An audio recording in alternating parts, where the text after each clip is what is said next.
ಎಲ್ಲರಿಗೂ ನಮಸ್ಕಾರ ಸ್ನೇಹಿತರೆ. ಕೊನೆಯ ಓವರ್ನಲ್ಲಿ ಆರ್ಸಿಬಿಗೆ ರೋಚಕ ಜಯ ಮತ್ತು ಏಕಾಂಗಿಯಾಗಿ ಬೆಂಗಳೂರಿಗೆ ಗೆಲುವು ತಂದುಕೊಟ್ಟ ಡಿ ಕ್ಲಾರ್ಕ್. ಹೌದು ಸ್ನೇಹಿತರೆ, ಈ ಪಂದ್ಯದ ಮ್ಯಾಚ್ ಅಲ್ಲಿ ತಿಳ್ಕೊಂಬರೋಣ ಬನ್ನಿ. ಅದಕ್ಕಿಂತ ಮುಂಚೆ ನೀವೇನಾದ್ರೂ ಚಾನಲ್ಗೆ ಸಬ್ಸ್ಕ್ರೈಬ್ ಮಾಡ್ಕೊಳ್ಳೋದು ಹಾಗೆ ನೋಡ್ತಿದ್ರೆ ಸಬ್ಸ್ಕ್ರೈಬ್ ಮಾಡ್ಕೊಂಡು ಬೆಲ್ ಐಕನ್ ಅನ್ನ ಆಲ್ ಇಟ್ಕೊಳ್ಳಿ. ಹಾಗೆ ಡಿ ಕ್ಲಾರ್ಕ್ ಅವರ ಬಗ್ಗೆ ನಿಮ್ಗೆ ಅನ್ಸುತ್ತಂತ ಕಮೆಂಟ್ ಮಾಡೋದನ್ನ ಮರಿಬೇಡಿ.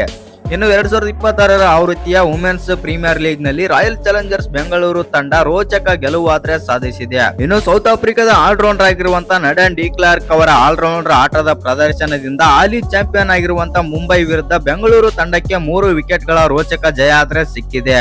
ಹೌದು ಸ್ನೇಹಿತರೆ, ಉದ್ಘಾಟನಾ ಪಂದ್ಯದಲ್ಲಿ ಟಾಸ್ ಸೋತು ಬ್ಯಾಟಿಂಗ್ ಮಾಡಿದ ಮುಂಬೈ ಇಂಡಿಯನ್ಸ್ ತಂಡ 20 ಓವರ್ಗಳಲ್ಲಿ 7 ವಿಕೆಟ್ ಕಳೆದುಕೊಂಡು 154 ರನ್ ಗಳಿಸಿತು.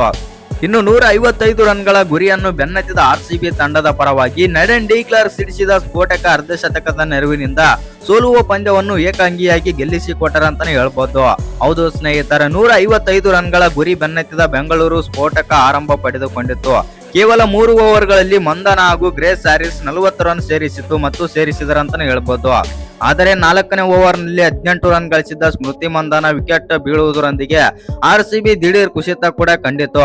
ಇನ್ನು ಮಂದನ ಬೆನ್ನಲ್ಲೇ 12 ಎಸೆತಗಳಲ್ಲಿ 25 ರನ್ ಗಳಿಸಿದ್ದ ಗ್ರೇಸ್ ಹ್ಯಾರಿಸ್ ಕೂಡ ಔಟ್ ಆದರು. ಇನ್ನು 3ನೇ ಕ್ರಮಾಂಕದಲ್ಲಿ ಬಂದಂತ ಹೇಮಲತಾ 12 ಬಾಲ್ಗಳಲ್ಲಿ 7 ರನ್ ಗಳಿಸಿ ಅಮನ್ ಜೋತ್ ಕೌರ್ಗೆ ವಿಕೆಟ್ ಆದರೂ ಒಪ್ಪಿಸಿದರು. ಇನ್ನು ನಂತರ ಕಿವೀಸ್ ಆಲ್ರೌಂಡರ್ ಆದಂತ ಅಮೆಲಿಯಾ ಕೇರ್ ಆರ್ಸಿಬಿ ಒಂದೇ ಓವರ್ ನಲ್ಲಿ 2 ವಿಕೆಟ್ ಪಡೆದು ದೊಡ್ಡ ಆಘಾತ ಕೂಡ ನೀಡಿದ್ರಂತಾನೆ ಹೇಳ್ಬೋದು ಆರ್ಸಿಬಿ ತಂಡಕ್ಕೆ. ಇನ್ನು 61 ರನ್ಗಳಿಗೆ 2 ವಿಕೆಟ್ ಇದ್ದ ಬೆಂಗಳೂರು ತಂಡ 7 ಎಸೆತಗಳ ಅಂತರದಲ್ಲಿ 3 ವಿಕೆಟ್ ಕಳೆದುಕೊಂಡಿತು.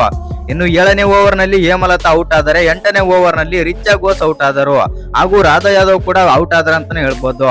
ಇನ್ನು ಈ ಹಂತದಲ್ಲಿ ಆರ್ಸಿಬಿ ತಂಡಕ್ಕೆ ಸೋಲು ಖಚಿತ ಎಂದೇ ಅನ್ನಲಾಗಿತ್ತಂತಾನೆ ಹೇಳ್ಬೋದು. ಆದರೆ ನಡನ್ ಡಿ ಕ್ಲಾರ್ಕ್ ಹಾಗೂ ಅರುಂಧತಿ ರೆಡ್ಡಿ 6ನೇ ವಿಕೆಟ್ಗೆ ಜೊತೆ ಆಟದಲ್ಲಿ 51 ರನ್ಗಳ ಜೊತೆ ಆಟ ಕೂಡ ಆಡಿ ಚೇತರಿಕೆ ಆದರೆ ನೀಡಿದರು ಆರ್ಸಿಬಿ ತಂಡಕ್ಕೆ. ಇನ್ನು ಈ ಹಂತದಲ್ಲಿ ಮತ್ತೆ ಸತತ 2 ವಿಕೆಟ್ ಕಳೆದುಕೊಂಡಿತು.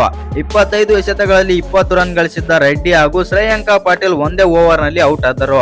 ಇನ್ನು ಕ್ಯಾರಿ ಈ ಇಬ್ಬರನ್ನು ಪೆವಿಲಿಯನ್ ಗಟ್ಟಿದರಂತಾನೆ ಹೇಳ್ಬೋದು. ಇನ್ನು ಕೊನೆಯ ಓವರ್ 3 ಓವರ್ಗಳಲ್ಲಿ 34 ರನ್ ಅಗತ್ಯವಿತ್ತು. 18ನೇ ಓವರ್ ನಲ್ಲಿ ಅಮನ್ಜಿತ್ ಕೌರ್ ಕೇವಲ 5 ರನ್ ಬಿಟ್ಟು ಕೊಟ್ಟರು. ಇನ್ನು ಕೊನೆಯ 12 ಬಾಲ್ಗಳಲ್ಲಿ 29 ರನ್ಗಳ ಅಗತ್ಯವಿತ್ತು. ಇನ್ನು ಪ್ರೇಮ ರಾವತ್ ಹಾಗೂ ಡಿ ಕ್ಲಾರ್ಕ್ ಇಬ್ಬರು ತಲಾ 1 ಬೌಂಡರಿ ಸಹಿತ 11 ರನ್ ಕಲೆ ಹಾಕಿದ್ದರು.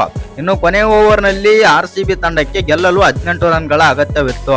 ಇನ್ನು ಕೊನೆಯ ಓವರ್ ಎಸೆಯಲು ಬಂದಂತ ಸಿವರ್ ಬ್ರಾಂಟ್ ಮೊದಲನೇ 2 ಎಸೆತಗಳನ್ನು ಡಾಟ್ ಕೂಡ ಮಾಡಿದರು.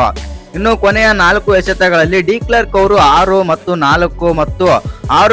4 ಸಿಡಿಸಿ ಆರ್ಸಿಬಿ ತಂಡಕ್ಕೆ ಊಹಿಸಲಾಗದ ಜಯ ಆದರೆ ತಂದು ಕೊಟ್ಟರು. ಒಟ್ನಲ್ಲಿ ಹೇಳ್ಬೇಕಂತಂದ್ರೆ ನಮ್ಮ ಆರ್ಸಿಬಿ ತಂಡ ನಿನ್ನೆ ರೋಚಕ ಗೆಲುವನ್ನಾದ್ರೆ ಕಂಡಿದೆ. ಇನ್ನು ಈ ಗೆಲುವಿನ ಬಗ್ಗೆ ನಿಮ್ಗೆ ಅನಿಸುತ್ತಂತ ಕಮೆಂಟ್ ಮಾಡೋದನ್ನ ಮರಿಬೇಡಿ. ಹಾಗೆ ಇನ್ನು ಯಾರು ಚಾನಲ್ಗೆ ಸಬ್ಸ್ಕ್ರೈಬ್ ಮಾಡ್ಕೊಂಡಿಲ್ಲ, ಸಬ್ಸ್ಕ್ರೈಬ್ ಮಾಡ್ಕೊಂಡು ಬೆಲ್ ಐಕನ್ ಅನ್ನ ಆಲ್ ಇಟ್ಕೊಳ್ಳಿ.